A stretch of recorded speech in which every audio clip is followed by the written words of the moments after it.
Well, good morning guys, and welcome back to Weininger Racing.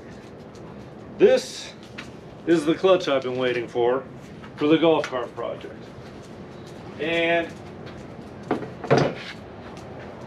it is much bigger than I thought it would be. So, as you can see,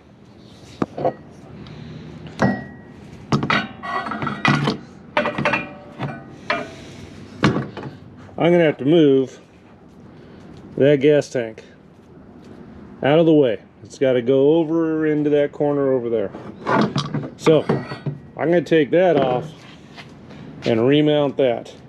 I also had to order these sleeves because this clutch is for a 1-inch shaft and this was 7/8. So this is all ready to go, but I got to move the gas tank out of the way. And I got to find a screw. I have been looking through my coffee can collection of screws, and I wasn't able to find one that will thread in there. So once I get the gas tank out of the way, I'm going to take a peek inside there and see if I can see whether they're fine threads, coarse threads. It's a Yamaha motor, so it is definitely metric. So that's one thing I got to do, find the screw to mount it, then I'll get that mounted, remount the gas tank. And then once I get that all done, this is the shifting mechanism for forward and reverse on this differential. Now, it has a pivot there, and then this, all I can figure is that is basically, it's got a push and pull to move this. So I'm going to devise a mount for this and route this up underneath the seat, and basically from here I'm going to be able to pull up and down in this area to be able to shift from forward to reverse. So that's another thing I want to get to today, because if I get the clutch on and working, get a belt, get the gears working, then this thing will be a driver. Besides getting the floor is going to be a piece of cake. That's nothing. Of course, the brakes are a different issue. I got cable operated brakes in the back, and so I need to somehow rig a cable. It's not that big a deal, but like I said, I'll be able to move, but I also want to be able to stop. So in the front, I got these hydraulic brakes. They're disc brakes from a quad. Now, one problem that I have is that these are rear tires from a quad, and the calipers don't exactly fit in there. So I don't know if I'm going to have to either switch out the wheels, or I might be able to clearance the calipers a little bit to get them to fit in there. But that is one issue I got with the front. But I'll get that cable operated back brakes working and be able to stop. I'll drive it with just the back brakes for now, and worry about the front brakes later. Because frankly guys, I've been putting a lot of work in this thing, and I'm itching to drive it. So I'm going to get busy pulling that tank and getting that clutch mounted, and then I'm going to have to come up with some kind of a shifting mechanism for forward and reverse. So yeah, that's what I'm working on today. So like always, I'll bring you back after I get a little bit of work done. And I'm even thinking, instead of waiting for the typical drive belt that needs to go on here, if I can get some kind of V-belt from O'Reilly, just throw it on there, see if this thing will move. Yeah, I just want to see this thing run. So anyways guys, I'll bring you back in a little bit. Well, I tell you guys, what I've gone through to get a bolt that's gonna fit this crankshaft. It has to go into there to secure the clutch. Has to go all the way from here all the way through, and the shaft goes in there and threads into the shaft. So I found a bolt this morning that fits the crankshaft. I'm like, okay, there it is. So I went over to the hardware store and I said, I need a bolt with this thread that's 6 inches long that's going to make it all the way through here so I can tighten it up there. Well, we don't have one that long. All right, okay. So we have this one place here. It's called Copper State Fasteners, and they have everything there. But they didn't have a 6 inch long. This ended up being an M8 1.0 pitch. Metric, right? That's what we were shooting for. Went down there, they didn't have it. So I'm like, okay, I got to dig through my multiple coffee cans and I got to find something that'll work. Maybe I'm going to end up welding a bolt onto this and that'll go through. The only problem with that is if, you know, you weld it, I don't want it to break someday. You know, that's a little bit iffy. So what I found through digging through all my stuff, coffee can stuff there, was this. And it's like, well, that looks like to hold an air cleaner onto a carburetor. Then I looked at this and it's like, I kind of recognize this bolt. It's like, well, that looks like a bolt that holds a U-joint onto a Chevy truck. The differential of the Chevy truck. That goes through, and that's what that is. I'm like, well, hell, that should be an American. So I found this, and it screwed into the shaft, no problem, and fit good and tight, so I'm not worried about that. I go over to the hardware store to their display of all the thread sizes. And I screwed this into the M810. Went in there perfectly. Felt great. Then I went up to the 5/16 by 24 thread, which is the fine thread, 5/16. Same thing. Went in there, felt secure. Great.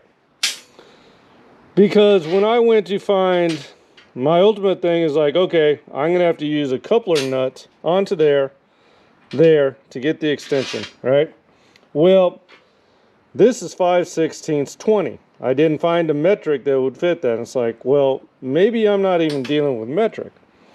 So ultimately what I ended up doing was through my pile of nuts and bolts that I've saved for 30 years, I found this.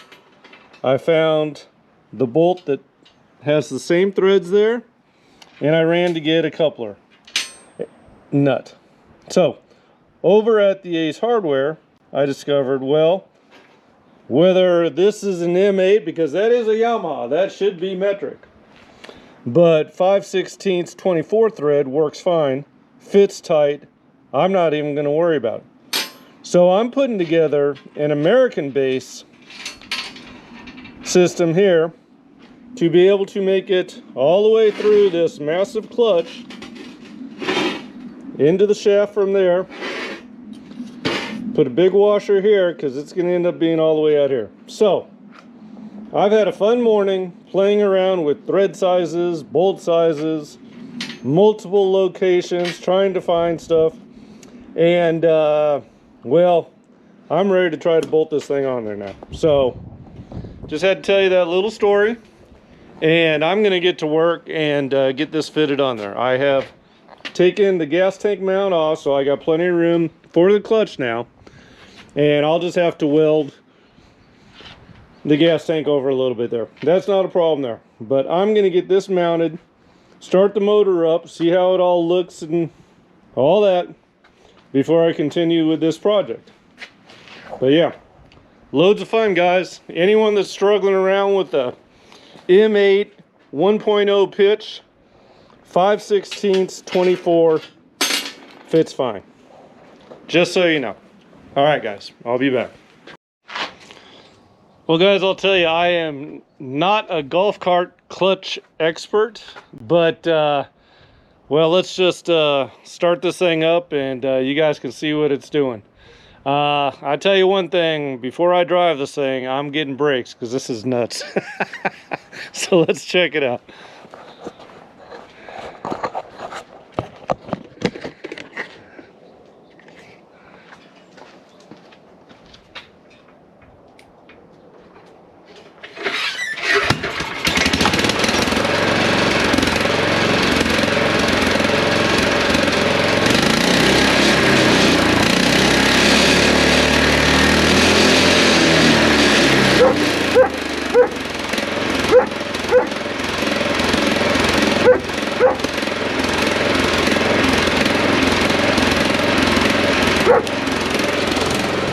As you can see, as soon as I started it up, the clutch slammed shut, open, whatever. This just immediately slammed over to the side there. Turn it off.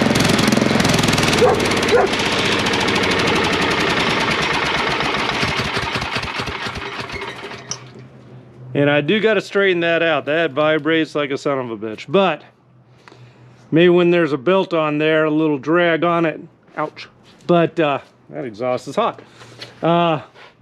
Yeah, this is wide open there, about 1.5 inches. And as soon as I start it up, it slams shut.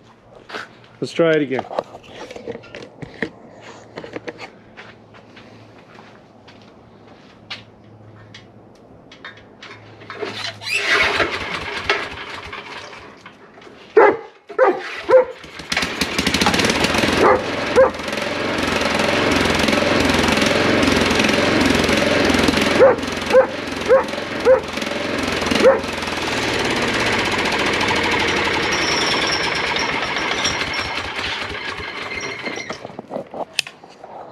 So if that slams to being engaged at that low of RPM, then I don't know how I would control, I mean, how's it even a functioning clutch?